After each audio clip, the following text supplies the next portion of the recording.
and I'm very glad to say he joins me again now. Professor Marandi, thank you for joining us. I'm very happy to see you again.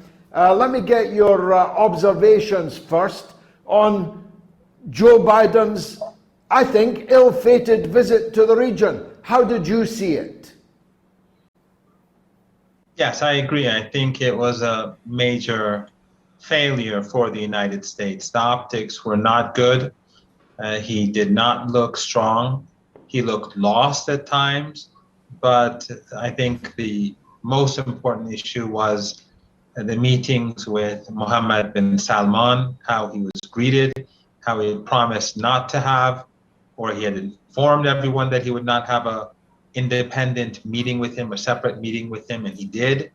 So it all looked pretty terrible for the United States. It showed not only Biden as weak, but it showed the United States as weak, because when you compare how Mohammed bin Salman sat beside the previous president, Trump, and how Trump was holding a cardboard paper where he was showing the different weapons that the Saudis were going to purchase from the United States, and Mohammed bin Salman was sitting there like a very decent young son of the U.S. president, an obedient son of the U.S. president. When you compare the two, then you do see how the status of the United States has declined in less than 4 years. I said in my opening remarks that it could be both of course, but it either shows the new sense of independence from the father, the United States, of the Saudi leadership under MBS, or it shows the decline of the United States to the point almost of caricature.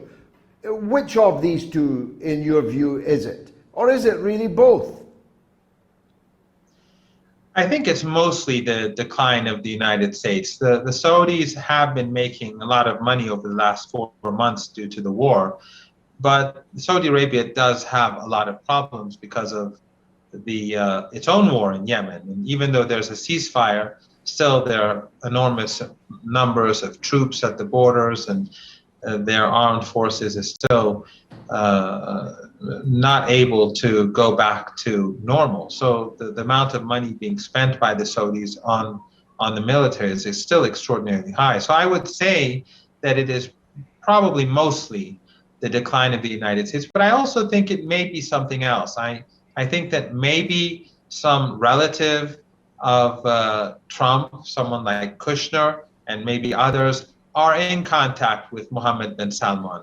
And maybe they are encouraging him not to be too nice to Biden or his administration. And of course, Mohammed bin Salman has no reason to like Biden anyway, because of the comments that he had previously said or made about Mohammed bin Salman and Saudi Arabia. But I think maybe he's betting on the defeat of the Democrats in November during the midterm elections, and the defeat of the incumbent or the Democratic candidate in the presidential elections in 2024.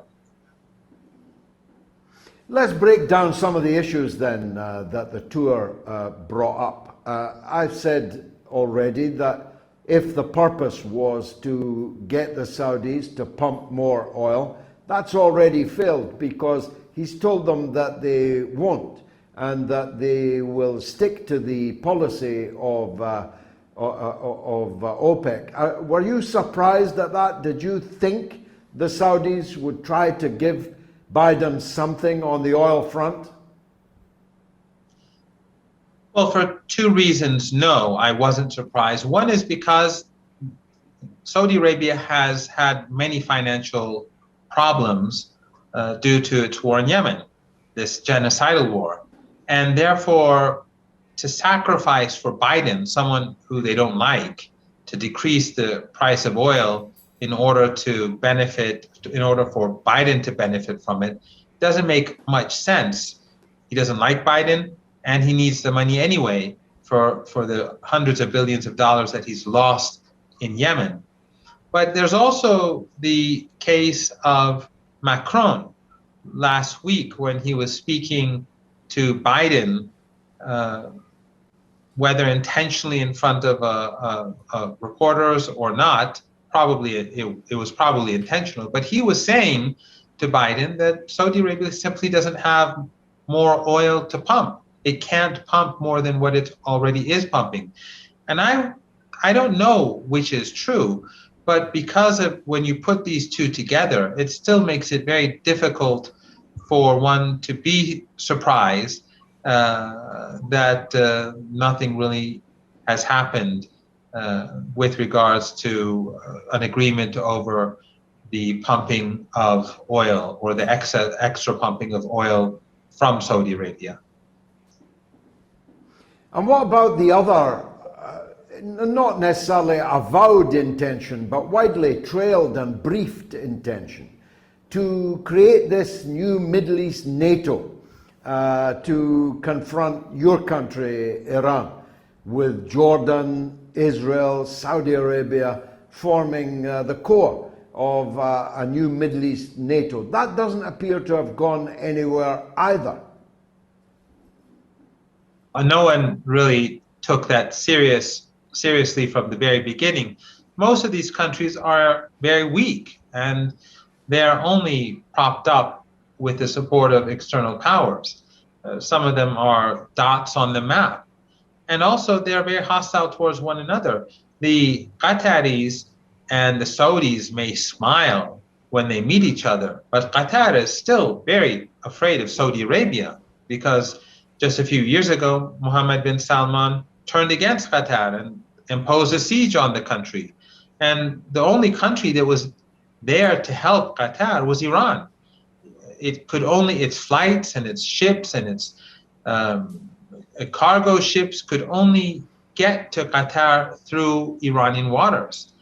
And Qatar knows that it can never side with Saudi Arabia against Iran because that would make it extremely vulnerable to Saudi Arabia. And someone like Mohammed bin Salman, who is not a very stable person, is not going to be trusted in Qatar. Remember, Mohammed bin Salman beat up the former prime minister of Lebanon and literally took him hostage. He murdered Jamal Khashoggi in the Saudi consulate. He carried out a genocidal war. He imposed this siege on Qatar. He's not the sort of person who learns lessons from his previous mistakes. And the same is true with a country like Oman, which is also concerned about Saudi Arabia and worried about what the Saudi intentions are towards their country and the Emirati intentions for that matter. And the same is true with Qatar.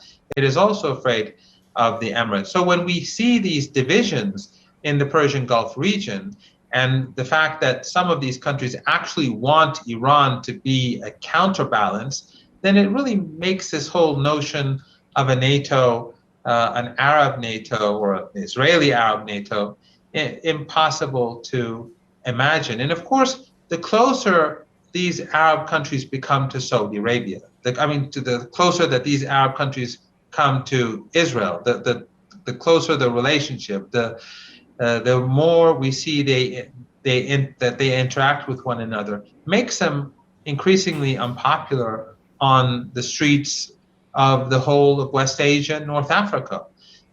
I don't think that Saudi Arabia would benefit from an alliance with the Israelis. They may, the regime, the ruling family, Mohammed bin Salman may think so, but I'm quite sure that there would be a lot of very unhappy Saudis who silently or quietly would be thinking about the future of their country and how they could bring about change in that country. So this would only increase discontent. And finally, all of these countries have had very good relations with the Israelis. During the war between Hezbollah and Israel, all of them were backing Israel. They were all supporting Israel. The only difference is that now they're coming out of the closet. And the more this becomes visible in the eye of the Arab public and beyond, at least in the global South, I think the more vulnerable these regimes become. Quite so. Finally, what about American-Iranian relations? This is again a president who championed the Iran nuclear deal when Obama signed it. He's a man who said he would re-enter the Iranian nuclear deal. Yet now he's in Israel threatening Iran that they will take military action against Iran, and time is running out, and Iran better stop pussyfooting around with the negotiations and so on. Give us your view on where these things stand. Well, it is interesting that during the election campaign, he was saying that he's going to turn Saudi Arabia into a pariah state, and now he's done the opposite. And during the election campaign, he attacked Trump for his maximum pressure campaign and for exiting the nuclear deal. And now he's pursuing the same policies that Trump was pursuing. So this I think was expected. On the campaign trail, American presidents will say one thing, and in the real world they do the opposite. It's normal behavior for them. So it wasn't a surprise in Tehran when he continued going down the same path as did Trump. In fact, I was at an online session with an American think tank that's close to the Democratic Party, and I told them right before he took office that he is not going to sign any presidential decree to remove sanctions, even though these people who were with me in the session and who are in Washington, they were expecting for some reason that he would sign a presidential decree and return to the JCPOA literally from day one. But I think that the problem with the United States is that its hostility towards Iran is a very irrational one. It is a very emotional hostility. It's not based on reason or logic. One would imagine that, especially under current circumstances in Europe and with the crisis and war in Ukraine, that the United States would want to de-escalate tensions with Iran in order to improve the energy market or the situation in the energy market and to bring down prices. But that's something that the United States can't do. It can do it to a degree with Venezuela. It can do it to a degree with other countries. But when it comes to Iran, it seems like that's just a step too far. The hatred is partially based upon their cultural affinity with the Israeli regime and with Zionism.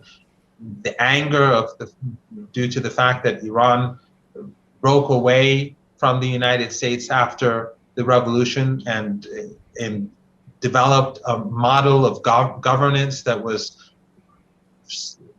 independent, intellectually speaking, from Western intellectual thought.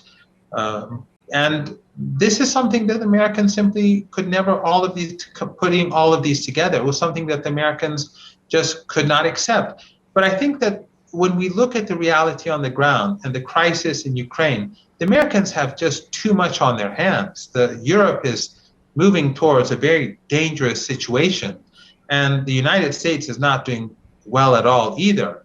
It is really in no position to increase tensions with Iran. That would send prices, oil prices, energy prices through the roof, and it would destroy the global markets. And US allies in the Persian Gulf region are exceptionally vulnerable because of all their oil assets and all of their key installations are either in the Persian Gulf itself or on the shores of the Persian Gulf. And therefore, they're extremely vulnerable to any Iranian counterstrike. And so I think that when the United States, under previous presidents who were not in such a difficult situation, when they never really attempted to attack Iran, I think really it's impossible for Biden under these circumstances to do so. Professor Morandi, thanks for joining us